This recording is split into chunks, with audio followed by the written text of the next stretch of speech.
5. Unblinking Stare. As the Lord Protector led him slowly along the corridor, Alfred could sense something hovering behind. He looked round to see a giant eye staring back at him. It was the all-seeing eye, a huge, roving robot camera. It was powered by thousands of tiny jets, which allowed it to move silently in any direction. Up, down, right, left, and everything in between. The all-seeing eye could soar high up into the air above the palace to see for miles around, or glide silently down into the depths of the building. What it saw through its unblinking eye was beamed right back to that huge television screen in the throne room. There, the king, and of course the Lord Protector, could see everything. Nothing and nobody could escape its unblinking stare. Alfred was drained, not just physically, but also emotionally. It took all his strength to climb the long, winding staircase back up to his room and at the top of the palace. When he finally reached his bedroom, the Lord Protector said, "Good night, Your Royal Highness. I know how much you love a good book. Would you care for a good night story?" "No," came the terse reply. "I'm not a baby."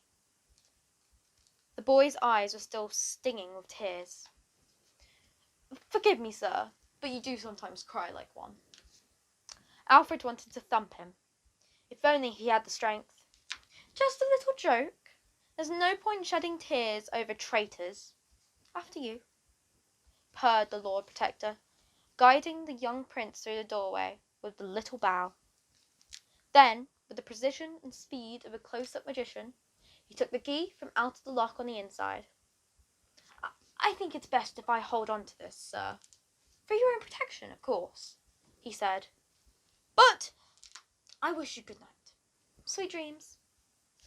The Lord Protector patted himself on the head. Alfred couldn't bear the man's long, thin fingers touching him. He shuddered.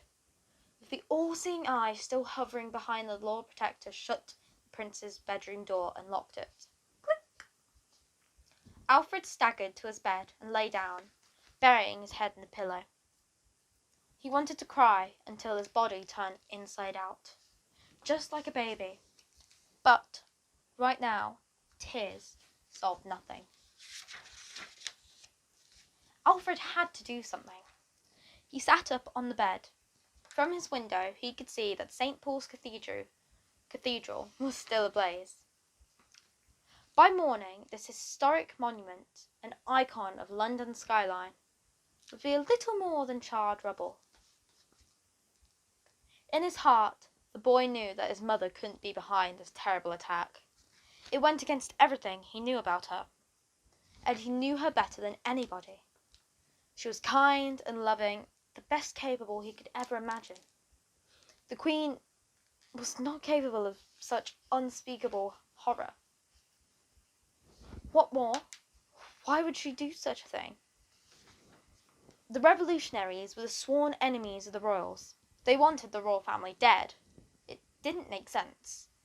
Alfred was determined to find out what was really going on.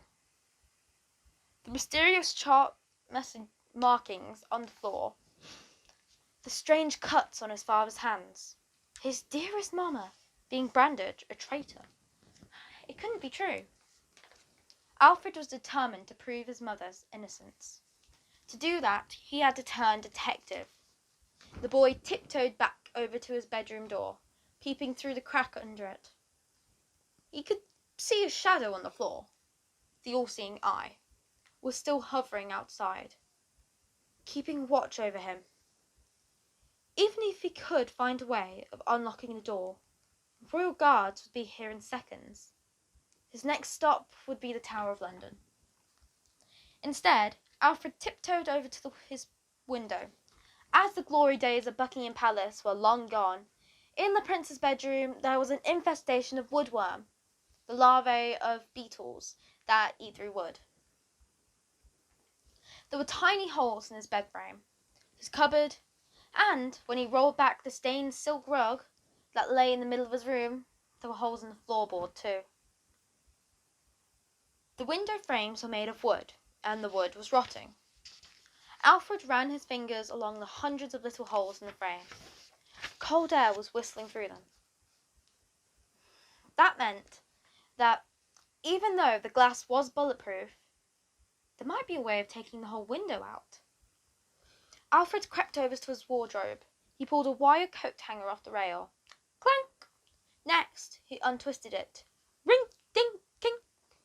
Then he bent it, so he was left with a long metal rod. He made sure the end that had the little bend in it that fed it through one of the tiny holes. Next, he grabbed another coat hanger. Clank! And did the same to a hole below. Then another two on the other side of the window, top and bottom. Now already feeling the worse for wear, Alfred gathered up the ends of all 4 coat hangers in his hand and pulled. At first, nothing happened. No wonder. It was a real struggle for the boy to muster any strength in his thin little arms. Alfred took a deep breath and pulled again. Harder this time. Still nothing. Then he closed his eyes and yanked the ends of the coat hangers as hard as he possibly could. Success! The whole window came loose. Now, a huge slab of glass was coming straight towards him. Whoosh! It was so heavy it could flatten him. Just in time, he caught it with his hands. Chunk! Oof! Immediately, Alfred realised he wasn't strong enough to keep holding it, so lowered it to the floor as slowly and silently as he could. Thunk! A blast of cold air swept into his bedroom. Whish! Alfred hadn't breathed air from the outside for as long as he could remember. Next, he peered out. There was a drain pipe on the wall, within arm's reach, that he might be able to climb down. However, he couldn't just leave the window frame lying there.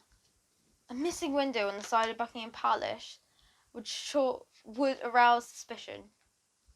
So he rightened it, swapped the coat hangers to the other side, and stepped out on the slippery windowsill.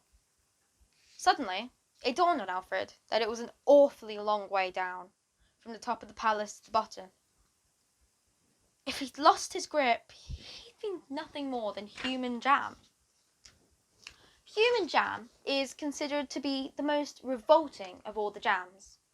Other unpopular varieties include snot jam, toenail grot jam, stinging nettle jam, wasp jam, gravel jam, earwax jam, hedgehog jam, superglue jam, smelly sock jam, and ball-bearing jam. Next, using his weight as a lever, he pulled the window back into place from the outside. Stonk! Then, summoning all his strength, Alfred shimmied over to the drain pipe. Avoiding the royal guard's searchlights that raked the walls day and night, looking for intruders, the boy slid over to the side. Right next to his room was the king's bedroom. And the Queen had had a separate bedrooms for as long as Alfred could remember.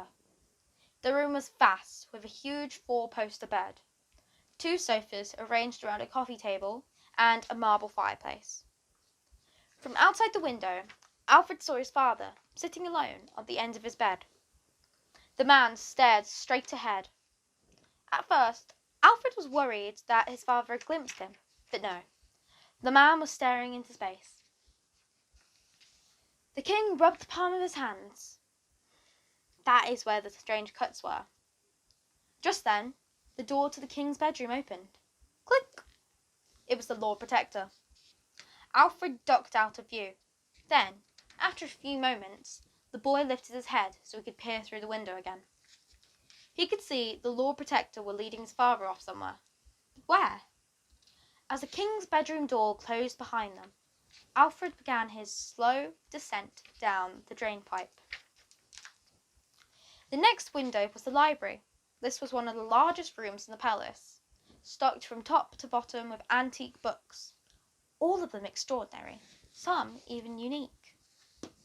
Ancient England, heraldry through the ages, a history of royal palaces, a book of dragons, the crown jewels, the English Civil War, royal portraiture, an encyclopedia of traitors, notable beheadings, witchcraft of the British Isles, royal toilets, and smells of medieval Britain. A scratch and sniff book. Alfred was not surprised by seeing the Lord Protector in the library. He was often to be found there alone, reading late into the night. The library was where the man had begun his career at Buckingham Palace, all those years ago, when he was just a humble librarian. This was decades before he became Lord Protector, but there was a narrow gap in the curtains, and Alfred manoeuvred himself close to the glass so he could peek through. The lights were out and the room was dark, but the light of a candle flickered in the gloom. There was a lone figure with their back to the window. Who were they, and what were they doing? It was hard to make out. Alfred kept very still and watched. Someone was trying to force open the cabinet that held the most special books. Frantically, though, as if their life depended on it. Alfred pressed his face right up against the window to get a better look. But as he did so, he lost his footing for a moment, and his head hit the glass. Thunk! Immediately the candle was blown out, and the library was plunged to darkness. Alfred moved out of sight to the window. Then a searchlight came towards him. Were the royal guards going to shoot him from the ground? Alfred stayed as still as a stone gargoyle next to him, on the wall of the palace, as the searchlight passed over him. The prince didn't even dare take a breath. Then he heard the sound of the window opening. Shunt. Just as he tried to hurry back up the drainpipe, a hand reached out the window and yanked him inside. Ah! He screamed. That's the end of these chapters. Stay healthy, stay safe, and wash your hands. Bye-bye.